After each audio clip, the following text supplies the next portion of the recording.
and catch up on the call. Honestly, there we go. Because we are live.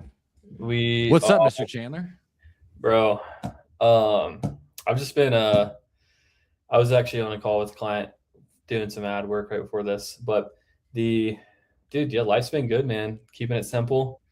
Been training. Kind of hurt I got this like IT band thing going on with my knee, so been rehabbing that this week. That way I can.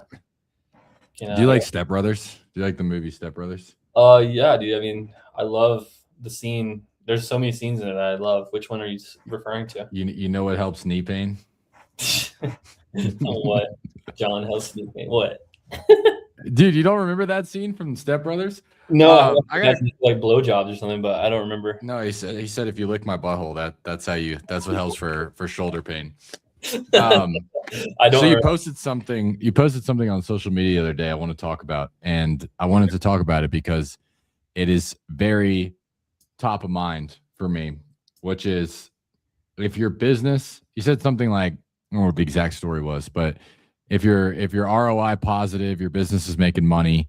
I don't know exactly what it was. Something like, I remember closely what I said. I said if you're profitable, making money, and you wonder why you're stuck, then like you just usually need to do more. And then get more. I said you need more leads, more appointments, and then solve the problems that come along with that. Yeah. So I wanted to talk about that because it's so funny. I had something similar come up. I had a client, and I'll keep the name anonymous, just because, so I can actually tell the exact story. She was like, "Oh yeah, I don't know what's going on. Like my team's not closing deals, and like we're not making as much money as we want to." And like I pull up, all right, let's pull up your KPIs. And obviously the first thing that I want to look at is just what's your ROAS and what's your profitability. And she was at like an 8x ROAS and like a 40% profitability, like 38% profitability. And the crazy thing was, she was paying her team like a big commissions. Like I'll just say that, like 40% or something crazy like that. Yes. And I was just like, dude, you got an 8x ROAS. Like your team is closing deals. If you got an 8x ROAS, you just got to do more. And sometimes businesses get stuck there, man. They're like, they have really good ROAS and they're extremely profitable. They're like 60, 70%. They're like, man, why can't I scale? I'm like, I don't know. Have you tried just doing more of what you're already doing, and then that will scale until something breaks? Dude, is that where that came from, or where did that come from for you? Dude, basically, so I had one. I think you always overcomplicate things in your head, like on business when it comes to that. And I was like, we had a good month last month on sales in the last 2 months, and I was like, you know why? And I was like, oh, it's probably because we just got more calls, spent more money on marketing, and closed more. It's like not very complicated at the end of the day. And and of course there's problems that come with that. And then like, I talked to a couple people who were like, kind of in that same boat where they're like, damn, like I'm not sure how to grow. I'm like, well, how much you spend on marketing? How much you making? And they're like, oh, like, 5,000, 2K, 50K. Spend 2K. I spend 2K and I made 20K a month. Yeah, exactly. That's the exact type of person. Like that's who I talk to like most of the time. And I'm like, have you thought about like spending more? And they're like, no. I'm like, well, you should fucking just do that. And they're like, it's got to be something better than that. And I'm like, no, dude, there's not a fucking silver bullet. You just got to do more and figure it out. Yeah. The trick for people, I will say this, the struggle that a lot of wholesalers will run into is cash conversion cycle. So like if you're at that, the 20K a month mark is a death wish for wholesalers. Like even honestly under 50K a month is like you're in a death wish, because what happens at that range is you're only closing 2 deals a month, but sometimes it's 2, sometimes it's 0, and sometimes it's 1.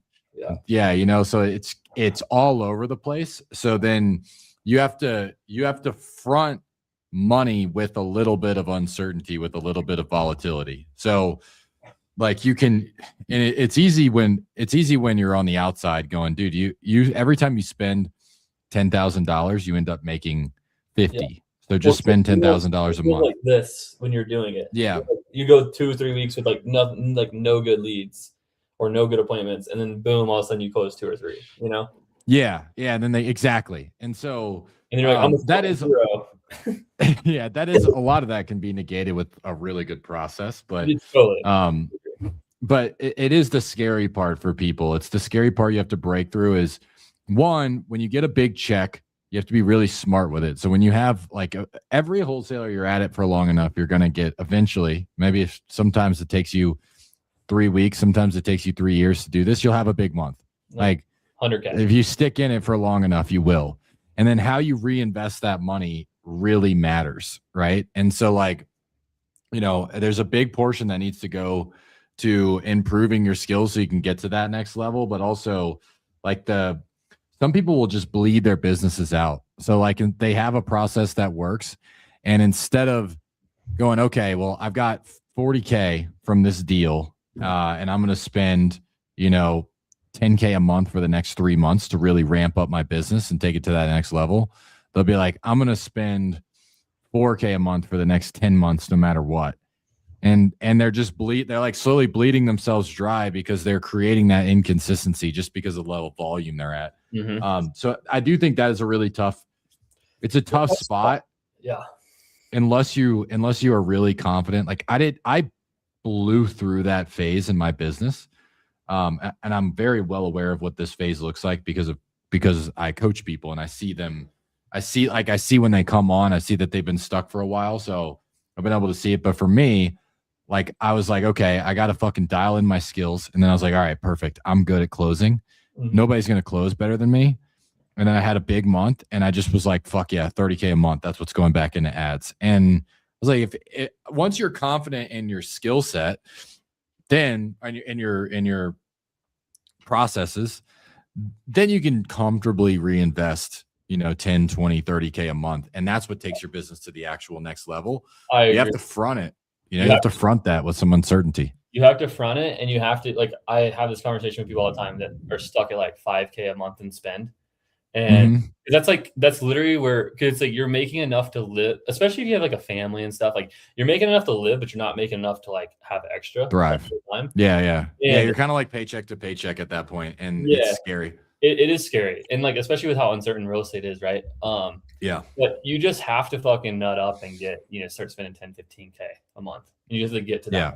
Like, I feel like once you get past like 10 or 15,000, you kind of, if you're good, you kind of get to the point where you're like, now you have extra money coming in, and you can reinvest that back in depending on like, your business and everything. Cause once you're spending like 10K a month, you're going to do like 500-600K a year, and you should be making like 250, 300 kind of from that perspective. And then from there, like you said, you can go up once you get up to 20, 30. Now you're definitely not going to you shouldn't do less than 100K a month, and you should be making, good money. Yeah. But one of the things that those people will get stuck in is just this loop. It's this toxic loop, bro. So they're spending 5K a month and they're like, well, I don't want to spend any more because I have so much uncertainty that what if I spend the money and the deals aren't going to close? And I'm also not really that confident in my business. Like that's usually a big thing is they lack confidence. They lack confidence on the phone. They lack confidence with their processes. They also don't have clarity on the numbers. They probably don't track KPIs. They don't know what the fuck's going on, really.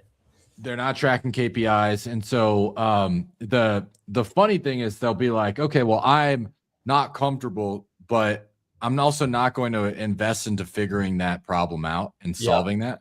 Bro. So I'm just going to stay stuck, like instead of being like, all right, I'm not confident. Let me fix that. Let me fix the fact that I don't know my KPIs. Whether you're going to fucking spend the money or not to pay someone, I think you should spend the money and pay someone if it's really that big of an issue. But at least fucking binge watch every damn YouTube video online. Like figure out your numbers. Yeah, figure out your numbers and like, because for example, I was talking to this guy today. He just signed up. We're helping him with coaching and scaling. He's the exact person. Did 250K, 260K last year. Great profit margins, making a lot of money. He's doing texting. He started doing PPL as well. Maybe last month he paid like whatever. It doesn't matter. He's doing really good on SMS. He spends like 2K a month, does like 20K.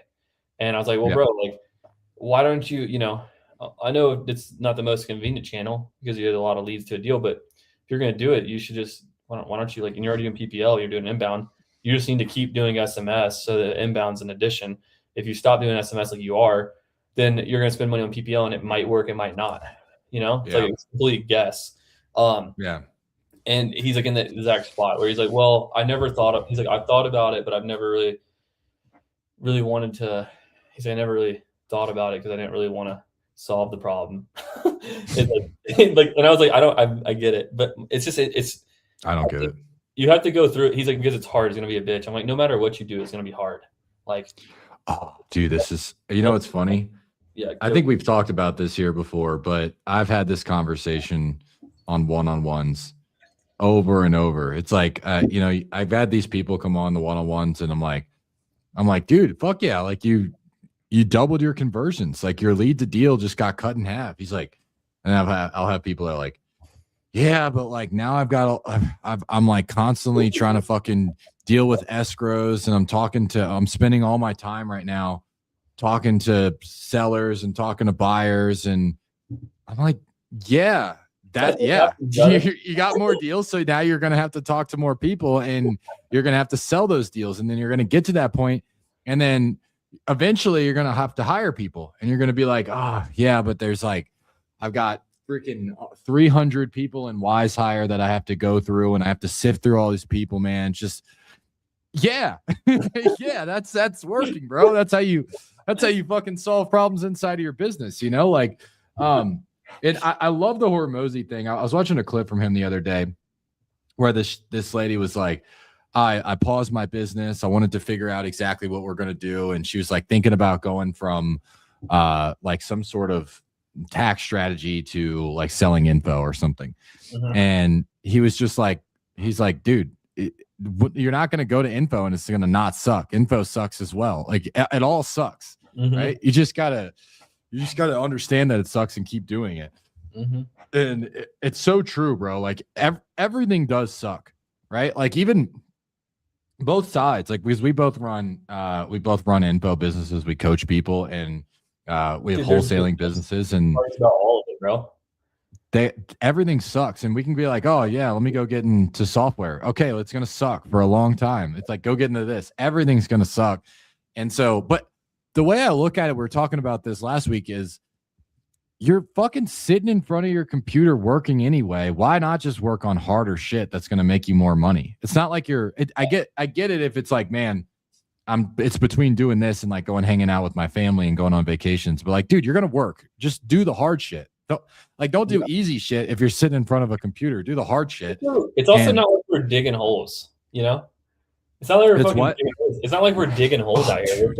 We're staring at a computer screen and like talking to people and like typing. You might be typing a document and be like, all right, how do I handle this objection every time? And then just fucking say it out loud on a Zoom call to each other, Yeah. It's not like we're out here fucking sword fighting in the yard in the Rome Coliseum. Yeah, we're not UFC fighters or doing anything. Yeah, our job is actually really easy. Like working in front of a computer in a temperature controlled room is extremely easy. Like if you think about it that way. You sad bitch, you have to sit down all day and figure out how to track your numbers. Yeah. You have to figure out how to overcome a think about it objection. What's hard is the discipline. It's the discipline to actually just do it. It's not the doing the work's not the hard part. It's like doing the work. It's because if you just like let your mind go free, you'd be like, everyone's ADHD. You know what I mean? It's like, it's just how it works. But to just be like, I'm going to enter my KPIs every week. I'm going to review them every month. I'm going to do it on the first Monday of every month. I'm going to do it on Monday every single day. I'm blocked out. I'm going to get it done. That's the hard part, I mean, it's not technically hard, but yeah, I get it. It's like, what I mean? It's very easy to go in there and go. I've always found that the thing that's gotten me through that stuff is just to think, okay, well, I only have to do this until I can afford to hire someone to do it for me. And so the faster that I can get this done, the faster I could break through this level, the faster I don't have to do this shit anymore. And so, like, for example, I don't really take a lot of seller calls anymore. And I love sales, but I do not like getting the dial button. I don't like doing that. So like I like when my reps have a deal that's on the line, I can hop in and help close it. Mm-hmm. But that's because I'm not sitting there in the CRM going dial, updating my notes. Like that, I had to do it for a really long time, but it's not like my favorite thing to do. Yeah. And so the way I got through it is as I was like, all right, I only have to do this until I have a big enough marketing budget to hire somebody to do this as well. And until I'm proficient enough to be able to train somebody. Do you guys do lives every week? Yes, we try to. We don't go every week, but we've been on like since Christmas. I think we've done it every week. Yeah. How does your sales process differ for cold call leads? Framing is the biggest thing, Leslie. So like if it's an inbound lead, I might ask them, hey, what was it about the conversation that caused you to want to do this, to look into this further? If it's an outbound lead, obviously I can't say that. So I just frame it different. So if I'm going to ask the seller, like, why are you looking to sell? I would say something like, hey, I know we called you out of the blue, and I'm sure you get calls on this all the time. So what was it that caused you to maybe want to have a further conversation about this? I'll change the frame so it's not, why are you looking to sell? And then they just say, oh, well, you called me. I will handle those at the beginning. Also, the pattern interrupt at the beginning of a cold call has to be way stronger because people are more likely to hang up on you if you don't pattern interrupt the shit out of them. So I have videos. If you go look up on this YouTube channel, there's something called, I don't know, it's called something like $1 cold call script versus NPQ script, cold call script. And I go over my cold call script and I go over the shitty ones too that I pulled online. Yeah, work until you make enough money to hire what you don't like. Yeah, 100%. John, I have a question for you. When you go through and like a cold call, I think it's an interesting maybe think of this. How deep because like let's say someone's like, you ask them how do you want to visit this further? They give you like a very surface level answer. Just kind of like, oh, I don't know. You call me, you get these calls all the time. I'm just kind of curious to see like how y'all's process works. Someone says that. How deep are you gonna go? Like if they just keep giving you non-answers, like this like, largely depends on your. Go ahead. Yeah, it largely depends on your goal and like and the amount of leads that you have. So if I have like a brand new list that I feel like is like, okay, I need to really be careful with my time, and I have a shitload of data, I have a shitload of marketing dollars. Mm-hmm. If somebody says like, oh yeah, I was just kind of curious about your process, right? I would probably go into, okay, cool. What had you curious in the first place other than us calling you? And they're like, I don't know, just role play with me. I'll tell you where I would pass off. So yeah, cool. What had you curious in the first place? Oh, I don't know. I mean, like I see these people all the time. I've considered selling my house cash, consider listing my property. Yeah. You want to see how it would work. Yeah, and just so I know, like both options are good. What's the main reason that you'd even consider going the cash route versus just listing it on the market? Oh, I mean, I don't know. I mean, and then I can see how you could pull out some pain because like right there, I want to either go a direction of like, fuck you. Yeah. I just want to, like not motivated. I'd be nice not to pay realtor commissions and just be done with it, not have to do showings and stuff. Or that's still like, motivation to me. Oh, I just want like that's still motivation because then you just told me that you have a reason why you want to sell. You're like, oh, I just don't want to pay the realtor commissions. Cool. And just out of curiosity, do you like the house? No, I don't like it. Oh, cool. What don't you like about it? Well, this, and that. And what are you looking for in your next property? Like I'll start building a gap right there if they give me something. The only time I'll really cut somebody off is if they're like I'm going to basically disqualify them is if they're like, yeah, honestly, I don't want to sell the property. I really like it. I like everything about it. I would only sell if you made me an offer that was way above market value, that like it was like a make me move type of offer. Yeah. But I don't want to. Yeah. But even if they're like, I'd sell it for, whatever it's worth minus the commissions, that's still worth it to call and to talk to you. And then I guess at that point, if I say that, when are you going to like actually proceed to setting the appointment with that person or like giving them an offer? Like what kind of has to transpire? Because I feel like in my opinion, I would need more proof from you to be like, hey, it's like, this is like worth my time to give you an offer. If you're just like only looking, but it depends on the service that they're kind of looking for. Like, what do they actually want in an offer would be what I would. I just need to find a problem that I can solve. So like, for example, if I said something along the lines of like you said, oh, I want to sell without real estate commissions and just get it done a little bit faster. I'd be like, okay, cool. And And what has you even looking into this in the first place? Or if this is a cold call, I would reframe that. Yeah, but why even have a conversation about this in the first place? Like, why not just hang up on me? Like, I'm sure you do some of the other people. They're like, oh, because of this, and this is the reason. And so at that point, if they're like, oh, because I would much rather live in a nicer neighborhood. How do you mean by nicer? Right? Oh, I'd rather just get out of this property. What do you mean by that? Like, I'll go deeper. If they're like, if they continue to hit me with, I don't want to sell, then I'm not going to go deeper. Right? Like, they're like, I really do like the property. I like everything about it. I don't want to sell it. I would sell it if you gave me a ridiculous offer. That's the fork I'm trying to decide. I'm trying to decide, do you want to sell? Do you have an actual problem that I can solve? Or do you want to keep it? Because if you want to keep it, yeah, it's not worth me. If I'm cold calling somebody that wants to keep their property, maybe they just legitimately want to keep the property. Now, if they're in foreclosure, that's a different scenario, right? But if I just called like a freaking tired landlord list and they were like, yeah, I love the tenants. They're great. They've been there for 15 years. It's cash flowing. It's paid off. I don't have to manage it at all. It's great. I might ask, yeah, it sounds like things are going fairly well for you. Why would you even have this conversation in the first place? Honestly, again, I don't want to sell. I'm like, all right, cool. If you don't want to sell, I'm not going to convince you. Yeah, but most people are going to be like, well, I kind of want to talk about it because like I'm getting old and whatever. Insert other. Yeah. Palestine. The thanks, dude, you're getting hit on in the comments. Shit, I'm getting, bro. You're getting rizzed up, baby. Watch out. So they're like, yeah, I don't really want to deal with the tenants anymore. Like, that's a good enough reason for me to go deeper on that. Now I'm going to build a gap. Yeah, no, I agree. I think where most people mess up is like, because like here, this is what do you think about this? Like, I think to a degree, a lot of people kind of want to get pitched, even if they aren't like that close. But and they maybe won't give you everything up front. But then once you pitch them, then they will start to get motivation after. You find that to be true? Yeah, I find it. I find that giving a number can often break down the walls, especially if you're not very good at breaking down walls. Like, sometimes you give a number and then they're like, yeah, you know what? I'd consider that. And you're like, okay, well, why? I'm like, well, and they tell you the real reason. Yeah. So yeah, I think at the very least, when you're starting out, especially like real estate job, I don't know how to say that, but she asked a question, what's a good way to get your first deal if you don't have a marketing budget but you got time to call?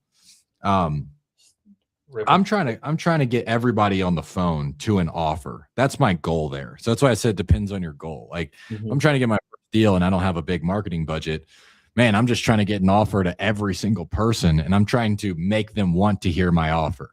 If I've got a $30K a month budget and I have a cold call list, then I'm probably going to go like focus on the speed a little bit more. And so, like, have you ever watched the Closer Olympics by any chance? Do you know what that is? Yeah, I've watched them, but it's been a while. So people ask me all the time, like, John, why don't you go on the Closer Olympics and you do that? And I tell them, like, bro, I would lose because the way that I sell is not going to be based on speed. It's going to be based on efficiency. And so, like, I don't sell the speed route. I don't go, all right, cool, how much are you looking to get for it? And if they tell me a number I like, I continue. And if they tell me a number I don't, I tell them to go list with a realtor. Yeah. That's a speed route. If you have an infinite budget, like if you have a really big budget and you're just trying to fucking close deals fast for a competition, honestly, I would take that route too. I would just be like, I've got thousands of leads and I just have to call as many of these as possible in an hour. I would take that route.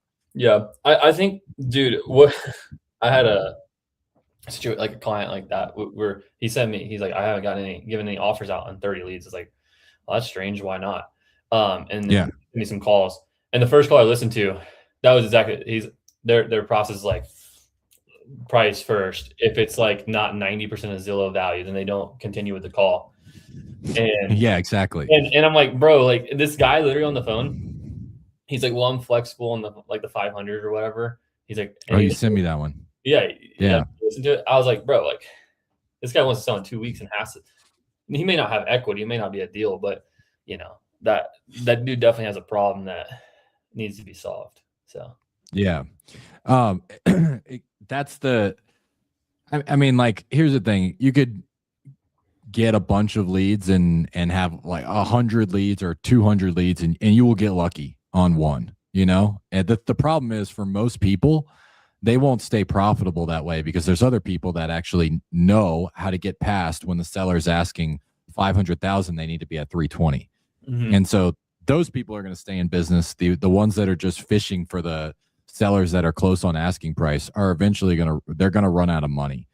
Now, if my only goal was speed, right? Like my only goal was speed. Yeah, sure. Just fucking go through all of your leads and ask them how much they're going to get, and then just close the ones that are already close on price. But for 99.9% of people, their goal is not speed. Their goal is efficiency. They want to put $1 in and make $10 out, not put $1 in and make $2 out very, very quickly. You know what I mean? So that's my strategy behind that. So I will, like, if I'm real estate, JOV, for you, your pickup, you're not going to get a lot of pickups, especially if you're on a phone, like a cell phone, and you're trying to call from your cell phone. You're right. You're only going to be able to make 80 calls a day, roughly, before your number starts to get marked as spam.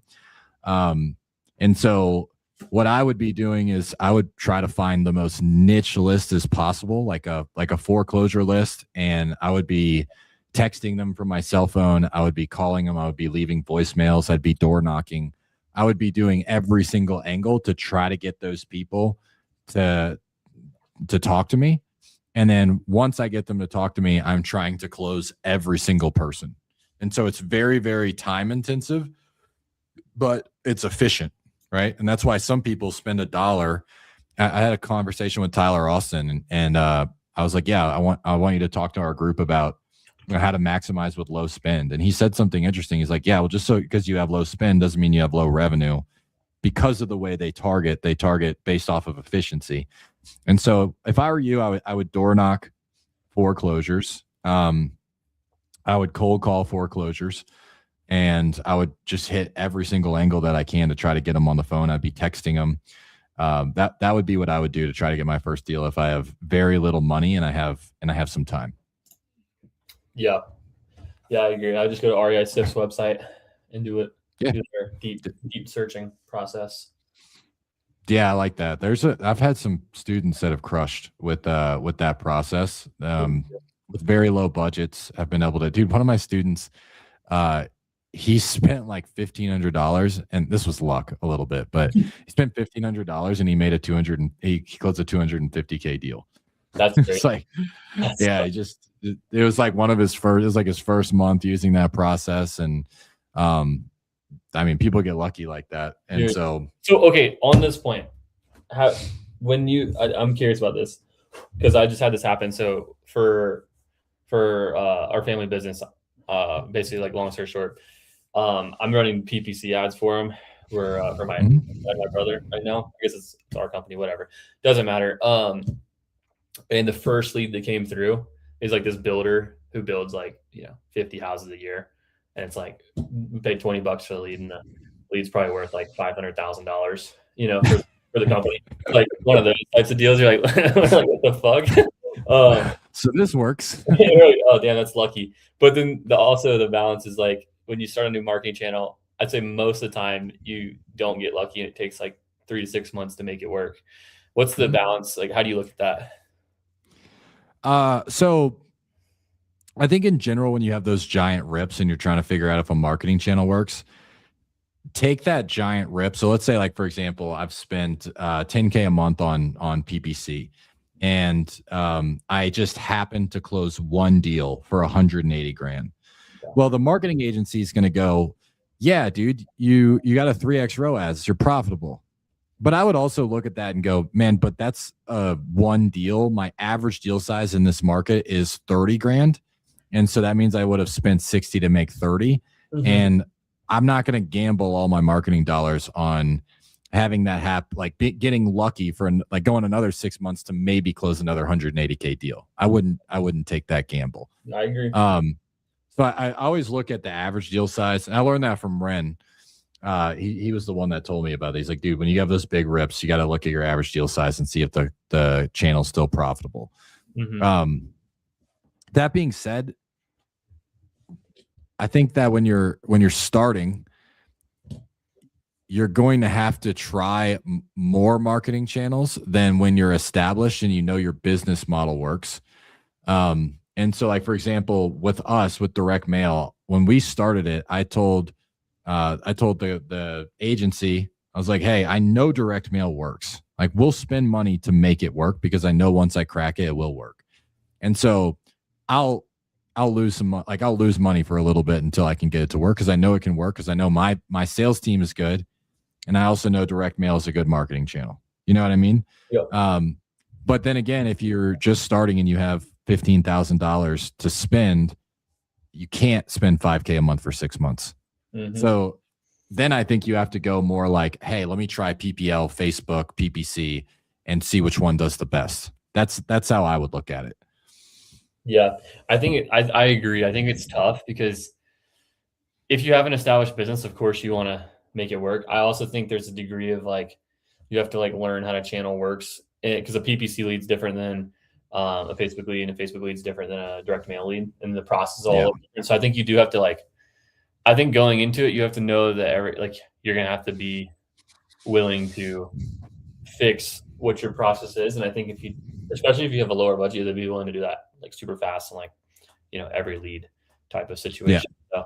So, but yeah, I agree. I think that if you don't know you have a process, you might have to bounce around.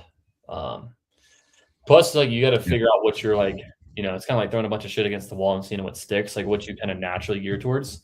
I feel like that's nice about testing when you're trying to figure out anything because you're like, I don't really know what's going to work. And so finding out what you like lean towards might be also. I think the other cool part about our industry though is PPL.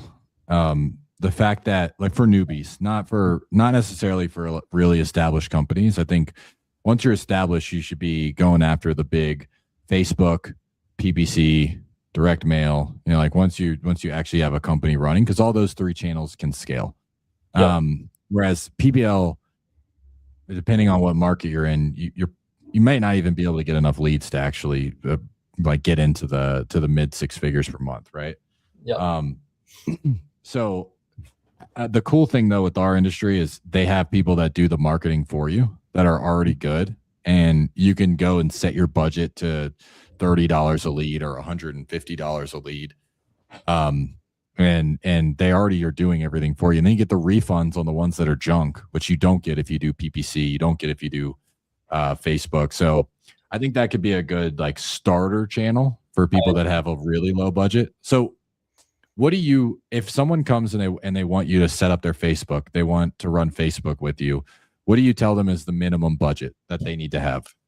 $1,500 a month minimum.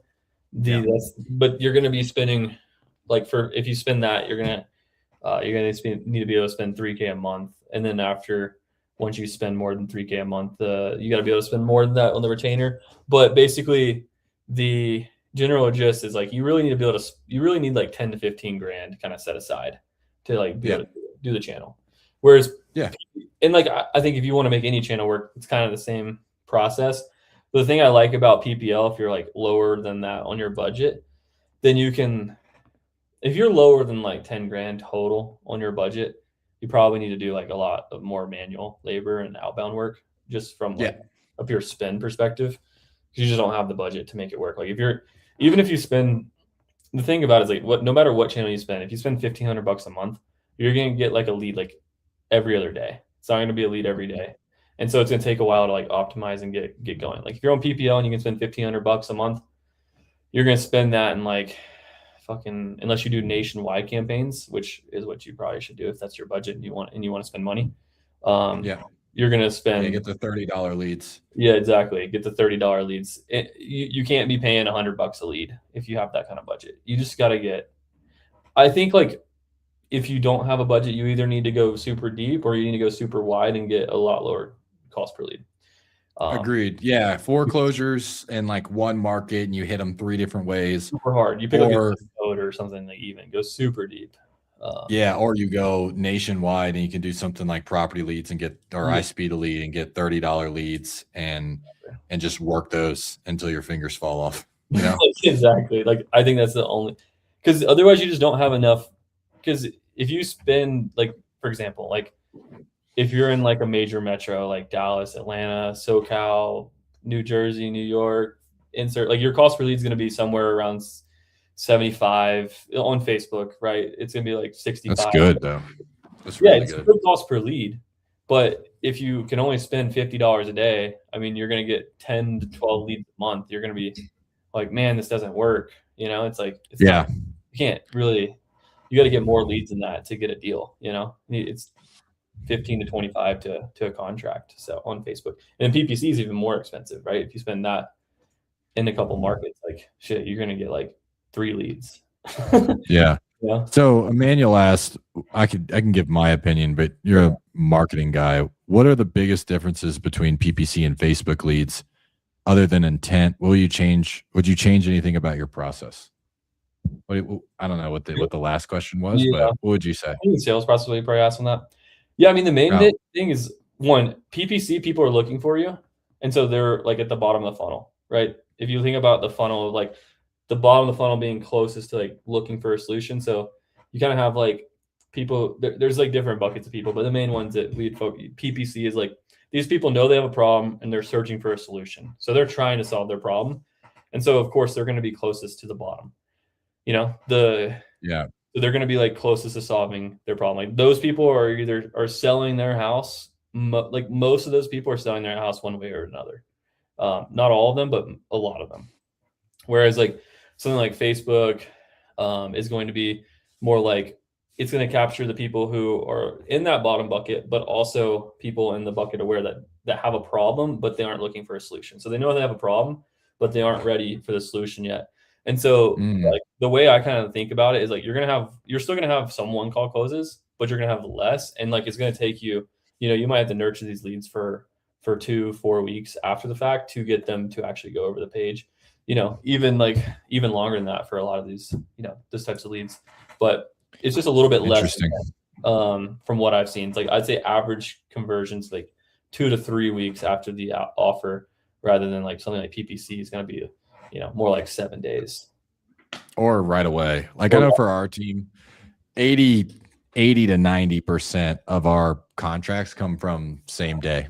Yeah. Like we lock them up right away. And so we haven't done, I know you and I have talked about this, implementing something like Facebook, but that is interesting to think about, is that, yeah, they might not be solution aware, where by the time someone fills out a form on a PPC, they are solution aware. They're like, man, I want to sell my house. I'm looking for options. Where Facebook might be like, hey, I don't really like my house and I saw an option to do this, but I'm not convinced I want to do it yet. So you have to be better.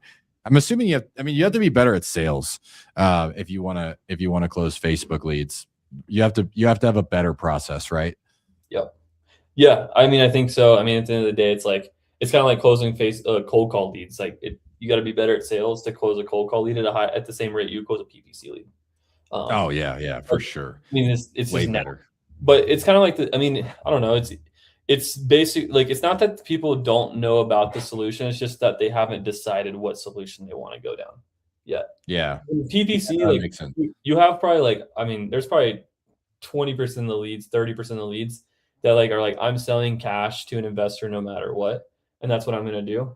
And then you probably have another 50% that are kind of like not quite sure yet, and they think they need to sell cash, but they're not sure. And then you have some that are just like looking around. Whereas Facebook is probably more like 10% are like, I'm going to sell it to someone cash. And then you also have some people who are like, I have a shit property, but maybe you got to them before maybe they just lost their job and they're like, fuck, I kind of might need to scout around for this.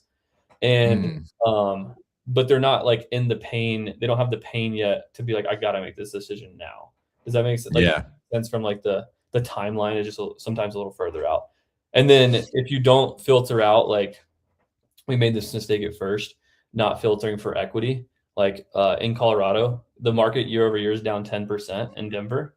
And so, Wow. so one of the clients who runs a lot of stuff in Denver is getting like everything he's getting in Denver. It's like these people are like about to lose their house to foreclosure, but they just don't have any They equity. don't have equity. They bought it last year and they could barely afford the payments, or they lost their job right after. Yeah. Exactly. Yeah, So we're seeing that in some of our markets too, actually. So if you don't filter those people out, like at least on Facebook, filter out the people who bought their house in the last like 3 years, you get a lot of that Yeah. situation. But yeah, you know what I do like about digital that you can't necessarily do as well with PPC is you can get really good at calling out your exact avatar.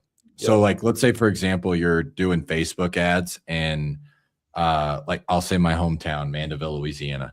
I could say, hey, if you own a home in Mandeville, Louisiana, and you don't want to put it on the market because you just know it needs way too much work and you bought it at least 10 years ago, here's what we can do. Yep. You know, like I could be like, I could call those things out, and it's harder to do that in ad copy on a PPC, like on a basically in like the little PPC, they have all of those things in there, and people don't read anyway. Like they'll listen, but they don't read.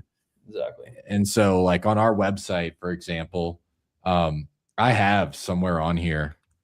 Let me just show you. No one reads this, by the way. Oh yeah, dude, no one reads this shit, jack shit. I put on my website that we do not buy listed properties. Bro, do you not just filter that out? Oh, do you not just filter it out on the form? I don't like doing that because I've done it with YouTube when the cost is super low, but like YouTube and like I would do it on Facebook because you're getting such low cost leads. Mm-hmm. Also, the Pixel is not, the Google Pixel does not work as well as the Facebook Pixel. Yep. The Facebook Pixel, I feel like, has a good idea of what you're looking for, where I feel like the Google Pixel has not caught up to that quite yet. I agree. I also think they don't need it to be as good on Google because they're just searching the word and it's kind of like segment. Like I'm not a Google expert. I know very little on Google. I've not spent much more than like 20 grand on Google, so I'm not is informed on the algorithm. But if you're like doing, especially if you're doing like an exact match keyword campaign or something close, then you have. I mean, they don't need a very complicated algorithm, you know. No. You're right. The hard part is like they just have to decide who to show it to, which that's fucking complicated. If there's no like intent and you're just like distributing at scale of like who, I mean, they'd be like if TV commercials are just like randomly generated. You gotta like that's kind of fucking wild to think about how they would even do that. You want to hear a crazy win? I just got a text. This is a mutual client. By the way, guys, like people work with both Chandler and I at the same time. So this is Justin. I don't know if you can read this. Can you see it? Not really, but what does it say? It says about to make $60K on that land deal. He just locked up a deal. He's making $60,000 on it. So he asked me if I had any buyers for it. What did you say? He asked me if I had any buyers for it. I told him, I said, dude, so that's a fucking good ass deal. It's in Breckenridge. Oh shit, that's a good place to get a land deal. It's a fucking good deal. It's good infill lot, and he got it from. The dude's a savage at sales too. That guy's so fucking good, bro. He's really good. Yeah, Justin's a beast. He's a good guy. Yeah. I think that's one of the guys. Like you see the people who are like, oh, that guy can run a multi seven like 300-400K a month business. I think he's one of the people that. Oh, he said the next door neighbor bought it. But, oh, dude, that's so G. Like just to go, hey, just call the neighbor next door and be like, hey, by the way, you have this land. Do you want to add? If it's a land deal, you want to add to your lot, just buy the thing next door. He said he did some detective work. He just texted that back. That's kind of cool. That's sick. 60K rips. There's gonna be a lot of people listening, and they're gonna be like, oh yeah, but yeah, he got lucky. He does cold calling. Yeah, dude. So like, there's a couple people. I don't know if you know Rohan. He coaches in my group. Like, you have to be so good to be on the level. Rohan is a savage salesperson. He did 100 and I think he said 107K in last month on SMS leads, bro. With just him. Like that's crazy, that's savage, bro. Like that's sales people, no acquisitions. He had some setters that help set the appointments, but just him. And that's a high level of skill to go to hit 6 figures a month just SMS blast with one person. You got to be a savage salesperson. That's the only way you're pulling that off, because SMS leads are arguably the hardest to close because they're the lowest level of awareness. They have like you're just texting someone some weird text that doesn't even make sense. That's like, hey, would you consider a proposal on your residence at 547 East Street? It's like, they're like, what? And then you call them and you fucking get them to sell you the house in an hour. You know what I mean? Like that dude's a savage, man. That guy, that's why I brought him on to coach in the group. Is that dude the dude is fucking really good at sales, man. He understands his stuff. Isn't that crazy to think about that? That's how we started, was texting. And yeah, me too. Dude, just thinking about, like, I remember when I told my parents, they're like, how do you get deals? They're like, we just text them. They're like, what? Like, what the fuck? Yeah. Dude, that's the crazy thing about this business too. Is it doesn't there aren't a lot of businesses that you can get to $100K a month with like a $500 texting platform and a $500 list a month, and that'll get you started enough to start ramping up. Like there's no license. We were talking about this a while ago, like roofing and like starting. Dude, there was a while where I was thinking about starting a mortgage business when I was a mortgage lender. Mm-hmm. And the amount of hoops you have to jump through to start a mortgage business is insane. It's like, it's crazy. Yeah. This is the crazy thing about wholesaling. It's like you just get like, you don't probably really need any skills. Dude, we have like 3 or 4 19-year-olds making 6 figures a month in my group. Yeah. And they're like 18, 19. It's like you listen to them talk and you're like, bro, there's no way you run a multi 7-figure business. And it is the crazy thing about wholesaling is it's like one of the best starter businesses I think you can get into. I think it's hard to scale. It's really hard to exit, and it's hard to, we don't know a lot of people that are doing more than 10 million a year. Even getting into like more than like 3 or 4 million a year, there's not that many people doing it. No, especially if you're going after that market, that it's almost non-existent. There might be, I don't know. I don't know the exact number, so I'll pull this out of my ass. I bet there's less than 100 making over 5, and I bet there's less than 50 making over 10 that are straight wholesaling. Making over 10 million a year. I think there are people that are. If they're wholesaling flipping, I would even say you got to add in like flipping to a degree. Most of the companies though that we've talked to that are doing those kind of numbers are doing other things as well. Like they're doing developments, they're doing new construction, they're doing wholesaling, they're doing flipping. Yes. They have like a short-term rental portfolio. Like. And think about like Mark Spain and some of the big guys, like they have a brokerage too. Mm-hmm. So they monetize their leads more ways on the back end. But for most people that are watching this, they're not trying to get to 20 million. They're like, man, how can I take home 500K a year and then have this kind of automated so I can go and, go skiing with my friends and rock climbing and all that stuff that you do. Yeah, you can go. I'll be your guide. For whoever wants to do it, as long as you don't suck. Dude, are you ever gonna fucking man up and start free soloing like Alex Honnold? Bro, I've free soloed a couple things actually. Nothing hard. Probably your refrigerator in your house. Dude, I free solo up there all the time, man. What's the biggest free solo you've done?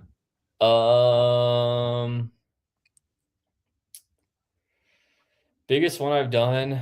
The biggest one I've done is like 1,000 feet, but it was pretty easy. Oh, wow. Yeah. That's crazy. That's higher. That's a lot higher than I was expecting you to say. I thought you were going to say like, I climbed up my roof one time. No. That's 1,000 feet is the biggest one, but it's like, it's one of the flat irons here in Boulder. So it's like, it's pretty sketchy. The bottom 200 feet was fucking really sketchy. Actually, I did not like that.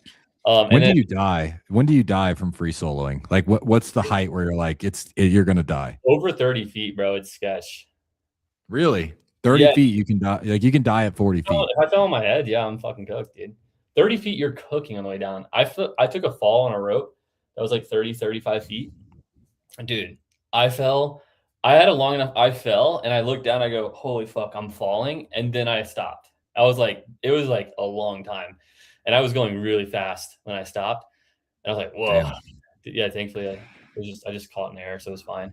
But anyways, the other one I did that was like tall-ish, not that tall, but like the harder one that I did was like it was 250 feet maybe. But it was like on this ridge. It was pretty cool. Every rock I touched was loose and moving, so it wasn't super safe. So it Yeah. wasn't super safe. No. Yeah. By the way, solo like too much. That's hard. You know what this reminded me of since we're talking about risk? Remember that quote I sent you? If you don't want to quit once per month, you're not taking enough risk. Yeah. Oh yeah, we never talked about that. Yeah, we were supposed to. I forgot who said this. I remember I texted it to you, but I forgot actually where that came from. Mm-hmm. And I thought it was really interesting. If you don't want to quit once a month, you're not taking enough risk. What do you think about that? I think that to me, what I resonate with that on is like you're just like eating shit. You know, you're like, for example, you're getting more, kind of like goes back to the thing I posted in my story. You're getting more appointments, you're getting more sales, etc. And therefore you have more shit breaking. You know, you're just fucking breaking shit left and right. And so it feels like there's fires everywhere. Like maybe you have deals falling out. Maybe you have buyers snaking you. It could be anything, right? There's a million, you have people quitting on your team, insert reason after reason after reason. And I think those are the byproduct. Like to me, that's what makes me be like, fuck, dude, this fucking sucks. Like I hate this, is all the extra things, but that all comes from pushing yourself out of your comfort zone. And so I don't know necessarily if it's to me, I don't know if it's necessarily the risks thing. I do think that plays a part in it for sure. Cause you're like, fuck, I'm spending all this money and like, this is what's happening. But I think it's really the byproducts of you pushing yourself is kind of like where my mind goes. I don't know. What do you think? What's your opinion on it? So there's a famous quote, "Mo money, mo problems." And so it's funny. My sales manager when I was in the mortgage industry, one of the best sales managers I've ever seen. And this dude is freaking balling, bro. Like this dude's loaded.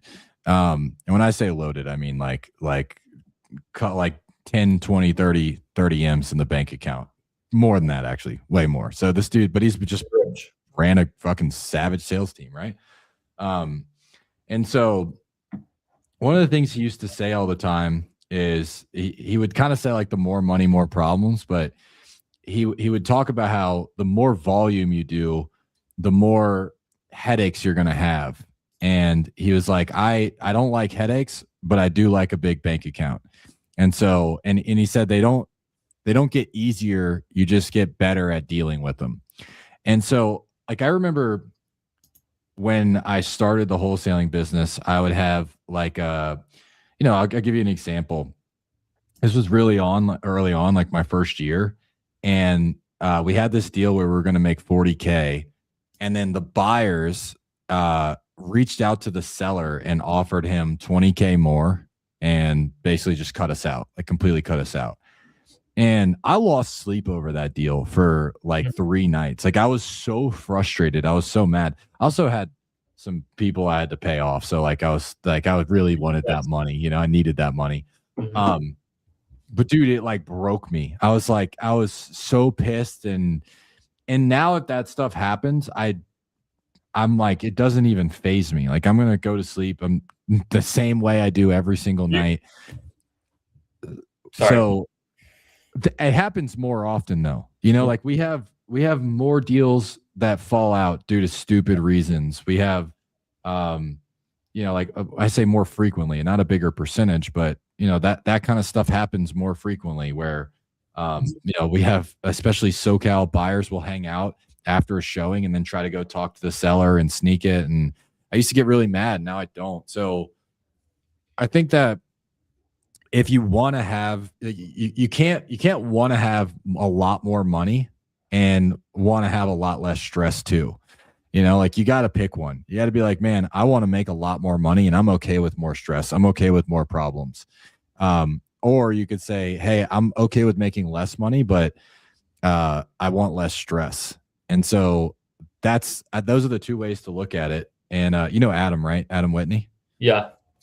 He posted the other day. He said, more deals, less volume, or less like smaller deal size, or bigger deal size and less deals. And like he's just started a debate, and everybody's like, "Oh, I want bigger deals and less volume," and like everybody wants the stress-free option. But I feel like the more you try to chase stress-free, you're actually adding more stress to yourself because you're setting an expectation that it's not going to be stressful. Yeah. Well, it's like the hedonistic desire, you know. It's almost like leads into that. It's like if you live at you know what hedonism is?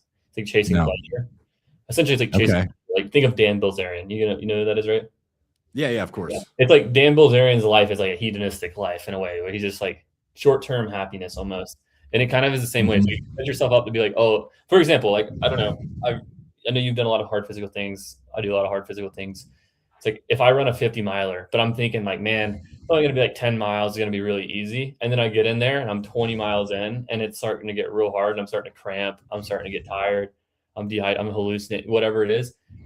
I'm probably going to quit. But if I go in there like knowing like this is going to be like one of the hardest things I ever do and like I'm going to fucking then whenever I get there, I'll be like, hey, I was expecting this. It's time to fucking man up and push through it. You know, don't be a bitch. And dude, it's like that's how it is in business too. I can relate to that so much because I remember at one point, so when I first started recon training, I was always thinking conserve my energy, like I was in a selection. So I was always thinking conserve my energy. And everything I was doing sucked so bad because I was trying to conserve my energy, but you know, you can't, like you have to do a certain amount of things. Yeah. And then eventually I stopped thinking about conserving energy and started thinking about trying as hard as I could. And when I started to think about trying as hard as I could, it actually became easier because I wasn't trying to think about making it easy. I was just trying to think about making it like, you know, hey, let me just go and push. And dude, my lifts in the gym have been like that lately. I've been thinking like, man, I want to make this as hard as possible. And it's more fun than if I'm like, oh, I have to do 12 reps. Let me just try to make it easy. Cause it's not going to be easy either way. No, it's fucking not. Dude, yeah, it's like, I agree. It's so true. Like even when I do like a big multi-pitch now or whatever, I'll be like, sometimes I'll be like, okay, don't get pumped. You don't get pumped. You don't want to get pumped so you can hold on because if your forearms get pumped, you got no strength left. Yeah. And it's like, what I really need to think is like, you're going to get pumped. All you got to do is just keep breathing and moving fast, you know, just move efficiently, climb fast. It's like, but if you just change the frame of your thought, like you already know it's going to happen, but you have so much more fluidity with what you're doing. And I'd say the same thing too. It's like with it being hard. So if you never want it to be hard, like you're going to be super disappointed because it's going to get hard real quick. It always does. Yeah, you got to see if you want to, again, it depends on your goals. If you want to have an easy life and you don't want to make a lot of money and you're just like, hey, I just want to coast. Like, yeah, you can definitely do that. Yeah. But if you want to push yourself to the next level, then just expect it to be hard and start looking for the hard shit and start trying to solve it. The quote on this topic that I really resonate with, Hermosi said this in his like vlog of the book launch when they did 100 million in the weekend. And he's like, look, he told his team, he's like, guys, we're trying to do something that's never been done before. So expect to do shit that's never been done before. And I was like, fuck, that's like so basic. I was like, so fundamental, but yet so true. I was like, that's the most like accurate statement. It's like, if you're trying to do something you've never done before, it's going to feel like something you've never done before. It's going to feel hard. I mean, that's just the way it works.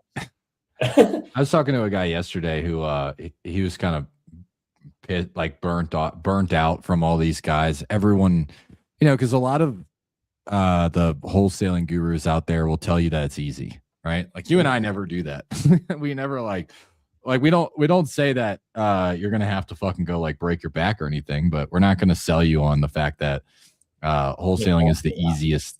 Yeah, like, oh, you could be a complete dumbass and not even try and you'll get a deal. Like, no, you gotta improve your skills. You gotta work at it.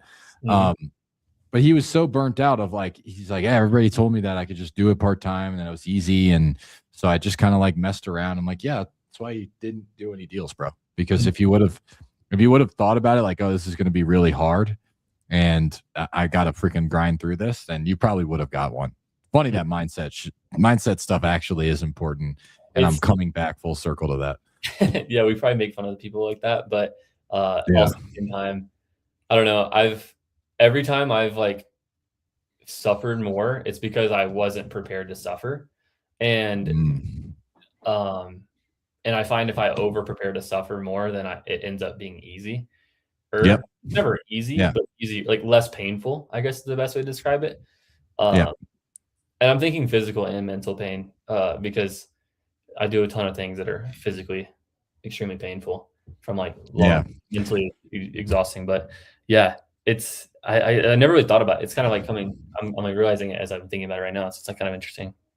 But physical pain is also mental too. I think like the easy part about what we do is we don't really have a lot of physical pain. You know, like we have a lot of mental stress, but like, dude, when you're running a business, it's not a lot of physical pain. That's why Corey and I were talking one time. He's like, yeah, it's not that hard. I mean, you're not in any physical pain. It's not like you're, you know, bear crawling up a mountain with a tire attached to your back. You're just taking sales calls and you're making dials and people are telling you no and you have to push through it. Tyler asked you a question, by the way. Do I have any Tyler D was here. Tyler, I don't have any sub twos in Denver. I actually did just talk to one of my clients. We were talking about like the low equity stuff coming through. I told him to send me some. So if he sends me any, you can message me on Instagram and I can save your contact. But they're good deals. I'm probably going to buy them. So sorry. It's the best part about being us. Yep. We get the pick of the litter. That's right. Cool, dude. What do you say we wrap it up? I think we wrap it up, bro. Wrap it up and tap it up. So, sorry. Dude, when's the next, before we leave, when's the next Level Up event? Next Level Up event is May 29th and 30th in Austin, Texas. And last I checked, Jon's son does not have a birthday that weekend. So, what is it again? What dates? 29 and 30 of May. Of May? No, I might even still be in the US. My sister's getting married in May. Nice. Austin is an interesting city. There are a lot of stinky homeless people in Austin. I've noticed that last time I went. I've heard that. I've also heard it's a cool city. I've never been. So yeah, it'll be fun. Yeah, well, cool, guys. All right. Well, if you guys want to be at that event, you guys want to meet us in person, let us know. Yep. We'll see you guys on the next one. All right. Bye, everybody. Let's end that. Dude, by the way,